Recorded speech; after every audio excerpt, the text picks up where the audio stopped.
ஜம் ஆன்மீக அன்பர்களுக்கு வணக்கம். தை அமாவாசை. அமாவாசை தினம் என்பது மிகவும் முக்கியத்துவம் பெற்றது.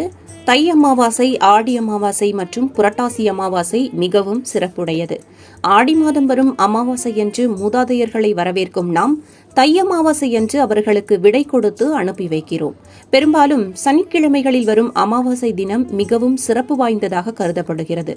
ஒருவன் தனது பெற்றோரையும் குலதெய்வத்தையும் முன்னோர்களையும் வணங்க மறந்து மற்ற தெய்வங்களை வணங்கி எவ்வித பலனும் இல்லை. அப்படிப்பட்ட சிறப்பு வாய்ந்த நமது முன்னோர்களை ஆடி, புரட்டாசி, தை மாத அமாவாசை தினங்களில் தர்ப்பணம் கொடுத்து வழிபடுவது மிகுந்த பலனை தருவதாகும். மேலும் அமாவாசை தினத்தன்று எறும்பு, பசு, காகம், நாய், பூனை மற்றும் அந்தணர்களுக்கு உணவளித்து உபசரித்து அவர்களின் பசியை போக்கினால் கடவுளின் ஆசியோடு முன்னோர்களின் ஆசியும் பரிபூரணமாக கிடைக்கும். தை அமாவாசை தினத்தன்று நீர்நிலைகளான கடல், ஆறு, குளம், ஏரி உள்ளிட்ட இடங்களில் முன்னோர்களுக்கு பிடித்த உணவுகளை படைத்தும் திதி தர்ப்பணம் கொடுத்தும் ஏழை எளியோருக்கு அன்னதானம் கொடுப்பதும் மிகுந்த நன்மை பயப்பதாகும். அப்படி நீர்நிலைகளுக்கு சென்று தர்ப்பணம் கொடுக்க முடியாதவர்கள் வீட்டிலேயே தர்ப்பணம் கொடுத்து அதனை அருகில் உள்ள நீர்நிலைகளில் கொண்டு சேர்த்து விடலாம்.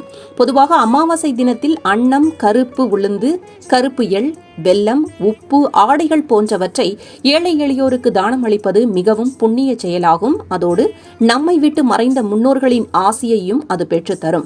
அதிலும் இந்த தை அமாவாசை தினத்தன்று இச்செயல்களை செய்வது இரட்டிப்பு பலன்களை தருவதாகும்.